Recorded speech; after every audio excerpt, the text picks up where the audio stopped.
Hello and welcome to Built to Go, a Vanlife podcast. I'm your host, Jeff Wagg, coming to you from the College of Curiosity. This time it's episode 176, and we're going to talk about 10 things I got wrong. That's right, we're going to do it here in a van down by the river, which, is kind of our goal, right? We're also going to talk about Haiti and a strange encounter I had there, an idea by a listener named Cody, who I think has a great idea, and I'm going to share it with you. And we're going to talk about a museum that's full of bad art. Hello, everyone. Welcome back. Very glad to have you here. This episode of the podcast will have no commercials. Thank you very much to Carrie and Kent. I really appreciate it. If you would like to help support this show, you can go to buymeacoffee.com/built-to-go. That's 2 T's, not 3, not 1. Getting better at that. And I did fix it. It now says buy me a gallon rather than buy me a some diesel. So I'm making progress. Anyway, guys, this is episode 176. And over the years I've been doing this podcast, I've gotten some stuff wrong. And I've gotten more stuff wrong that I'm probably aware of. So first, I'd like to give you an invitation that anytime you hear me say something wrong or that you're not sure of or that you disagree with or whatever, please let me know. Now, if it's a matter of opinion, yeah, we might disagree. But if it's a matter of fact, well, there's no reason to disagree. We just have to figure out what the facts are. And if I'm wrong on a fact, boy, I really want to know about that. So you can always email me at jeff@builttogo.com, and I will happily engage in a conversation with you. Because honestly, I don't care if I'm wrong. I like being wrong, because the moment I recognize I'm wrong, I'm actually more right. That means I've learned something. That means I have a better, more accurate perspective, and really that's super important to me. So please, help me out. In the meantime, here are 10 things that I know I got wrong, and, well, I apologize, and all I can do really is spill them for you right now.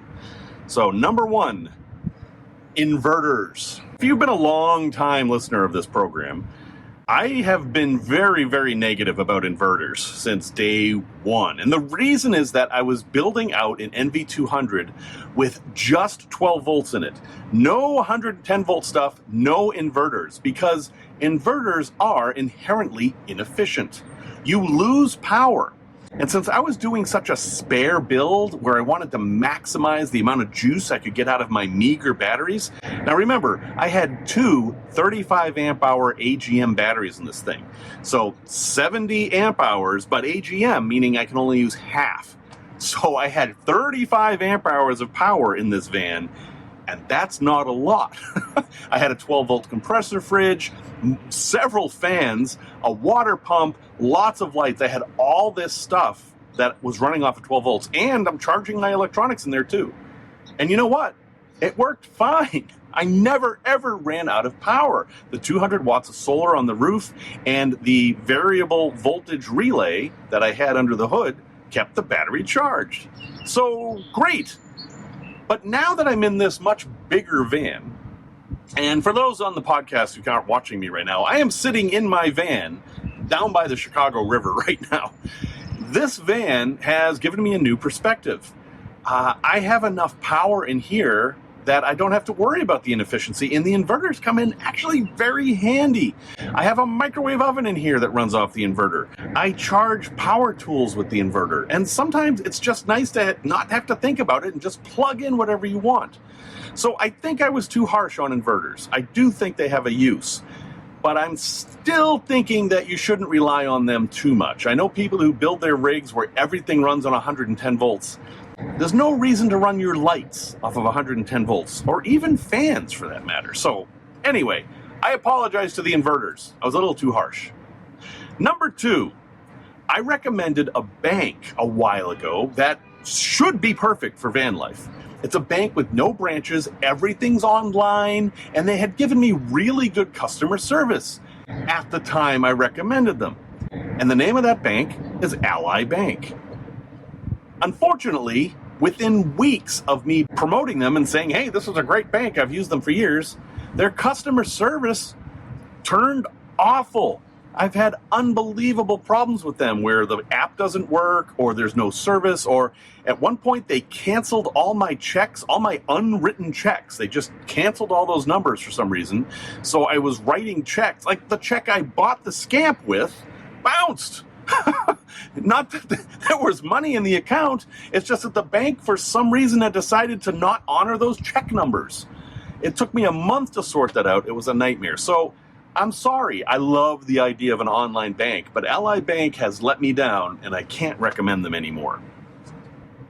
Number 3.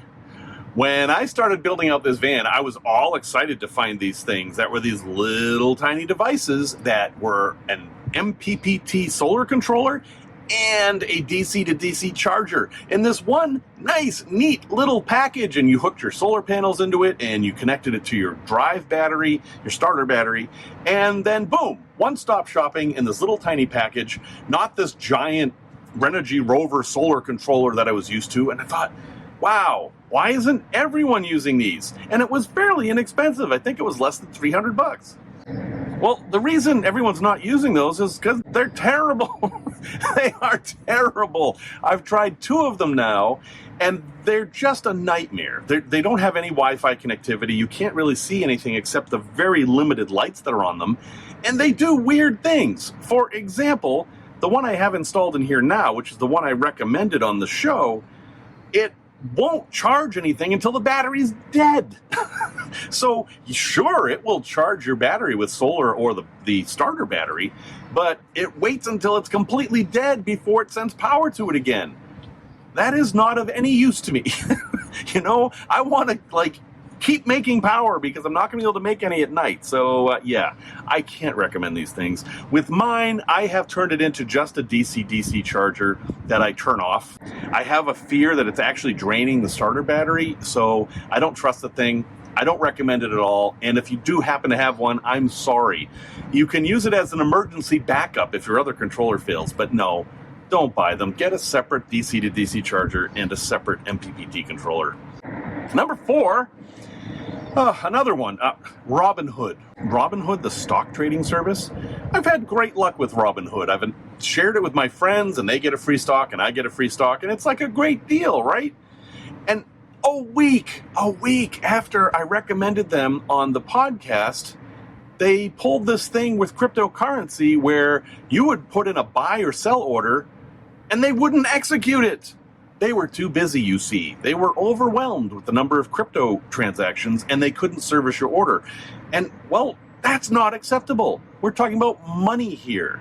And I am by no means a day trader or anything like that, but some people are. And waiting even a minute to trade something can cost a lot of money. Never mind a week, which is how it was when they were really failing with the cryptocurrency. So things do seem better for them now, but there are so many options for inexpensive trading that, I'm sorry, Robinhood, you guys were a pioneer, but you're just not keeping up, and it's going to take a long time to earn my trust back. Number 5, early on, I actually did a lot of research on this as to what kind of plants would be best in your van. Because, hey, I like plants. You can't tell right now because I don't have any plants in the van, but plants are nice. They add a little hominess. They produce a little oxygen. They can even remove some chemicals from the air, whatever. But there's one problem with them. You can't cross borders with them. So if you're going to stay in the country you're in, or literally in the state you're in, because sometimes the state borders matter, yeah, you can have plants and it's fine. And the plant I actually ended up recommending was something called a Z plant, which is like this unkillable plant. It doesn't care if it's sunny or not, or if it's dry or wet, it doesn't care. But if you try to go to Canada from the US, they're not going to be too happy if you have a plant. They don't want any soil brought in from the United States because it can carry pathogens that they don't have. And in Central America, similar things in South America. So if you have a plant, know that if you cross borders, you might have to throw it out. And I should have mentioned that in the plant episode. Number 6, air conditioning. I'm still on the fence on this. I'm not entirely sure that I'm wrong. But in the early days of this podcast, I was just like, no, you can't have air conditioning. Forget about it. No air conditioning for you unless you have shore power or a gasoline-powered generator. You are not having air conditioner in your van.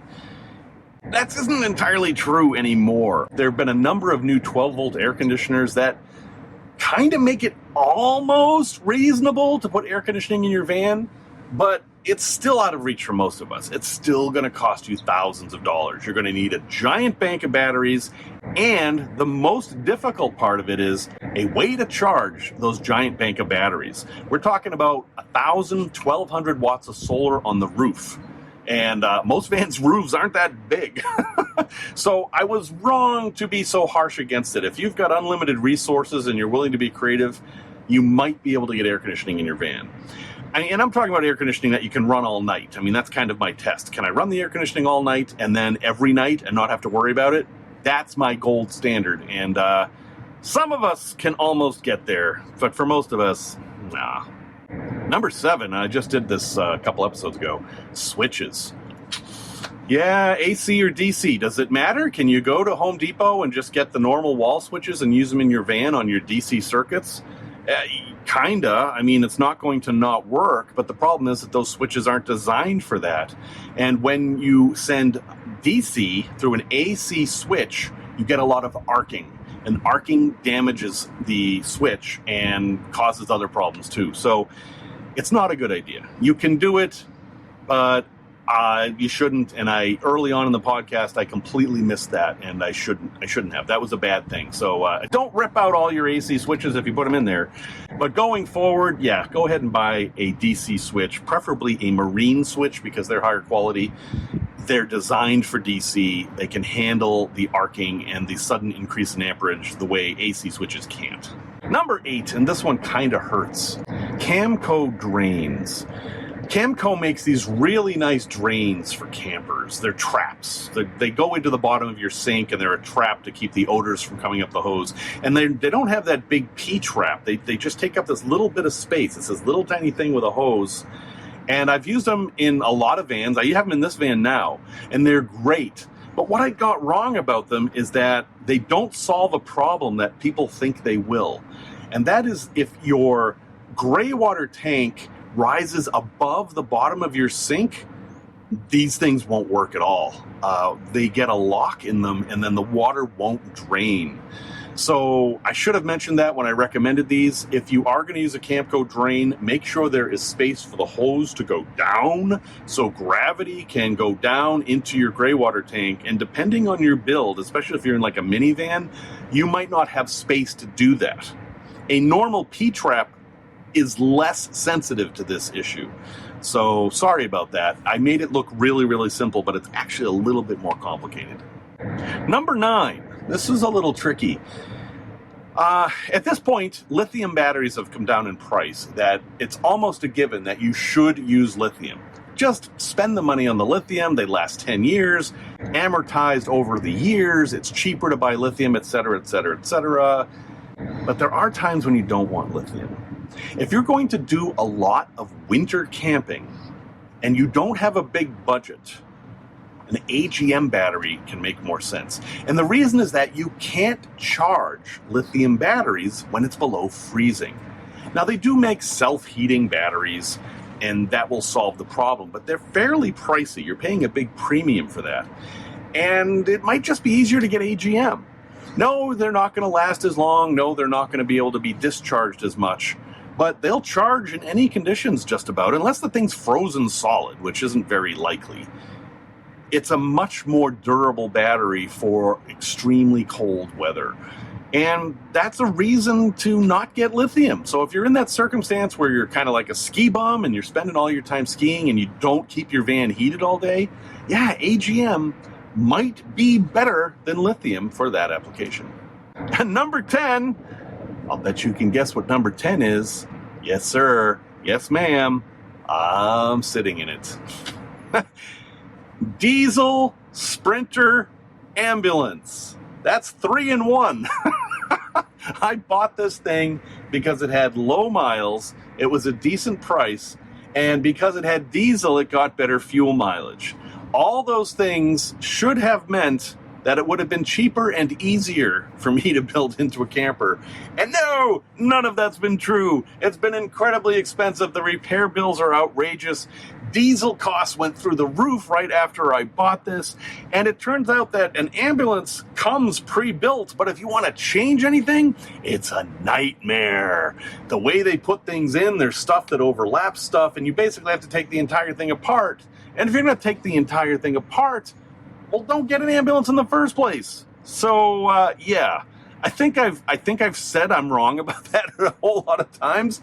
Do what I say, not what I do. But, yeah, here we are. And, heck, despite all that, I still love the van. So, folks, if you find anything else that I'm wrong about, please let me know. I absolutely want to fix it.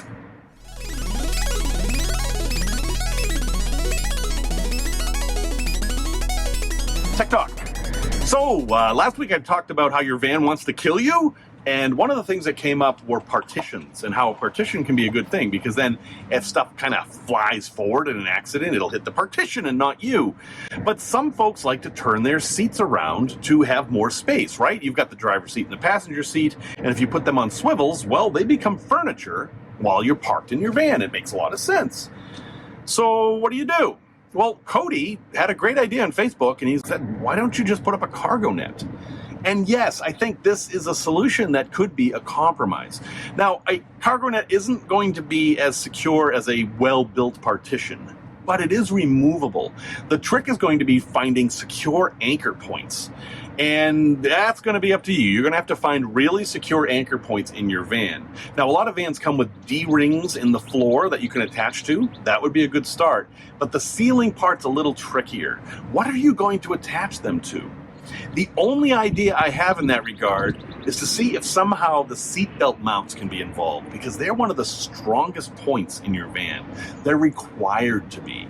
So if you can find a way to mount one of these to a seatbelt without compromising the seatbelt or changing it in any way, that might offer a little bit of protection.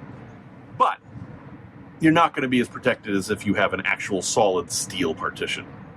Anyway, I thought I would just pass that along. I thought it was a great idea and something to consider for someone who's building with swivel seats. And Cody, thank you.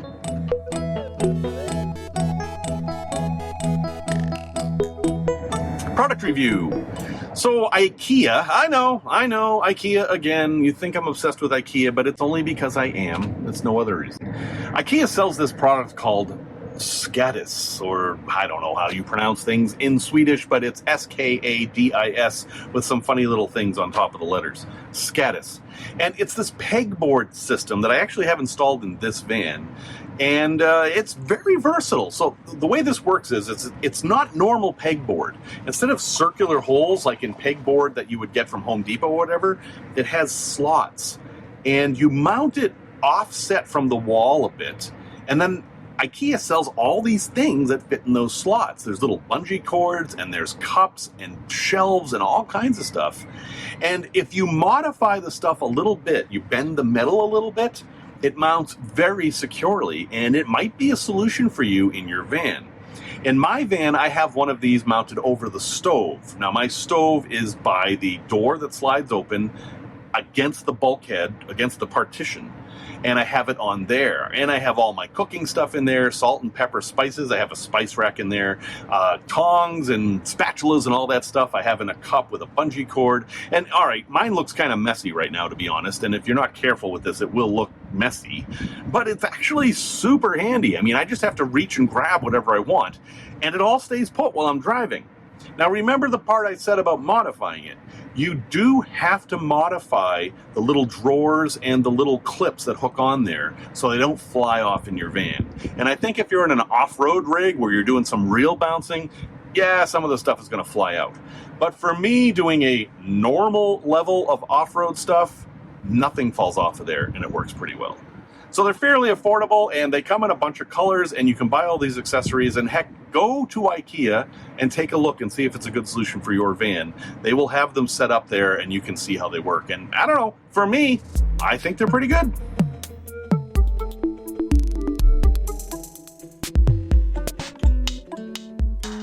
Tales from the road. So, I was in Haiti as one finds oneself. And as soon as I say that, as soon as I say, I'm in Haiti, it conjures up an image, right? You're thinking of Haiti, however you envision Haiti, and that's probably wrong unless you've been there yourself. And you're envisioning me there doing something, but it's almost assuredly not what I was actually doing. This was about 20 years ago, and I found myself in the bay where Christopher Columbus actually landed on Hispaniola, the name of the entire island, and I'm on a jet ski. I'm going to guess that that's not what you imagined. So there I am on a jet ski, tooling about, minding my own business, when we stop in this bay, and we had a tour guide, and he was explaining how Columbus landed here, and, no big deal, whatever.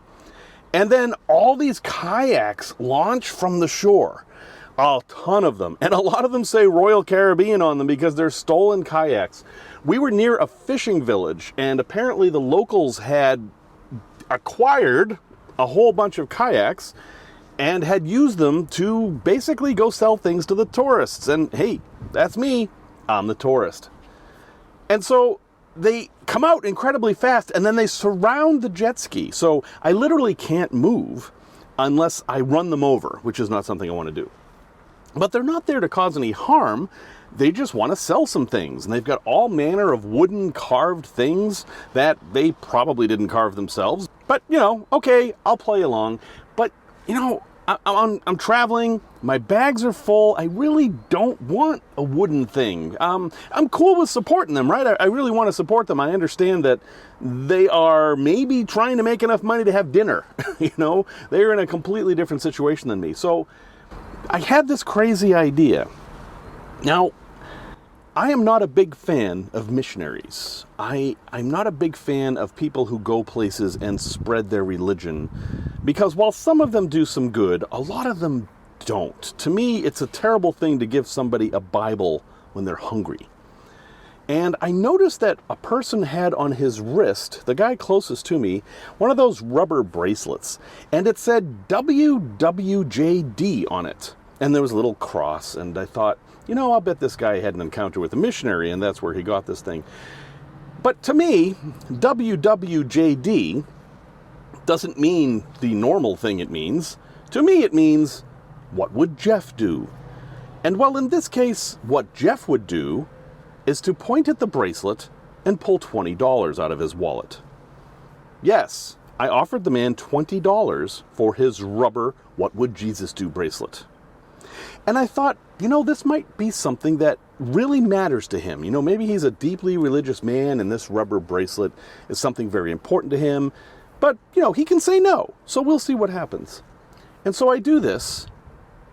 And then, nearly breaking the speed of sound, he tears the thing from his wrist and thrusts it in my hand and holds out his hand for me to give him the $20, which I do. At that point, he paddles away from the jet ski, and everybody follows him. And they're all looking at the $20 bill that he's holding in his hand like some prize. And then they're looking for their own bracelets, and they start pointing at them to see if anybody wants to buy them.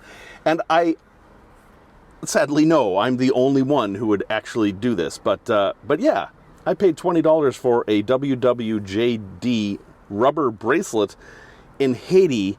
And I think that is the most good one of those bracelets has ever done.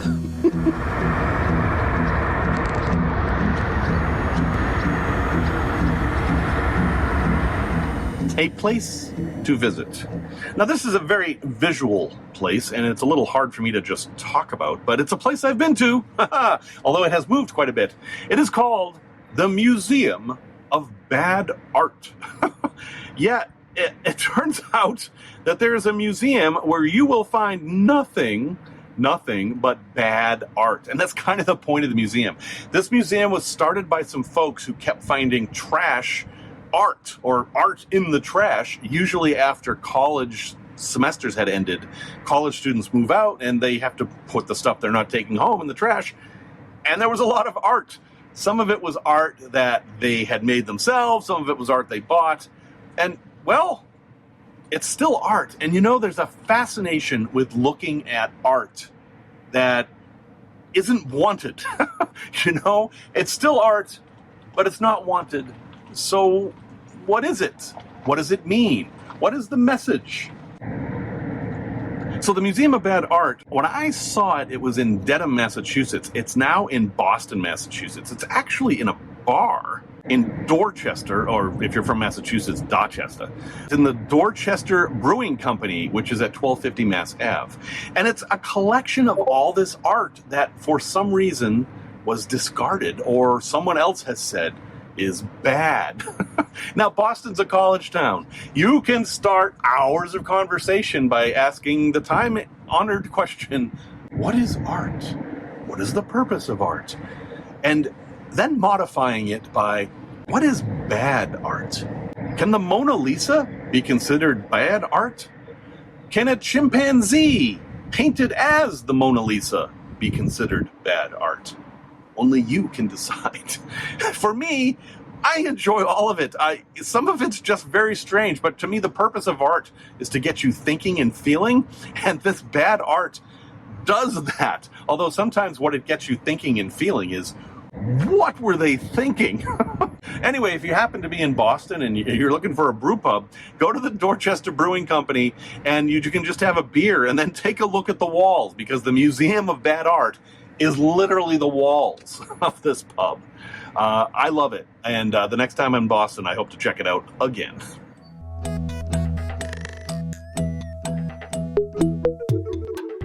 Resource recommendation. So this is another site I found that can help with a common problem, is where do you get windows for your van? Now, I'm not talking about the window glass, like the windshield and the driver's and passenger side windows or anything like that. I'm talking about the cool windows, like by Motion Windows or whatever company, that go on the sides of the vans. Where do you actually buy that stuff? I mean, you can go to the van outfitters, but they seem expensive and there's not all that many options. Well, I found a site that has a lot of options, and they seem to only sell really high quality stuff. And the name of the site is rvwindows.com. I'll have a link in the show notes, but folks, I think you can type in rvwindows.com. A great selection of all types of windows for whatever your application is. Now, it says RV windows, and that's because most RVs use the same windows. And the manufacturers of RVs typically just buy windows from a manufacturer, so you can find the same windows in a bunch of different brands. And, well, these are those windows. So you can find profile windows that kind of hug the side of the van, or you can find sliding windows with screens or whatever. At the very least, go have a look at their inventory and see what you think. I mean, maybe you'll get some ideas. I'm not sponsored by them. I'm not recommending them particularly. I just think they have a nice catalog, and they are a place to find this stuff. So go ahead and check out rvwindows.com and see if they have a window that'll work for you. Well, thank you very much for listening to episode 176. Music, as always, is by Simon Wagg. If you would like to help support this project, go ahead and buy me a gallon of diesel at buymeacoffee.com/built-to-go, and I really appreciate it. You guys have been super supportive, and that's why there are no ads on the podcast, which makes everybody happy. Until next time, remember the words of Brian Andreas, who said, "I like geography best because your mountains and rivers know the secret. Pay no attention to boundaries."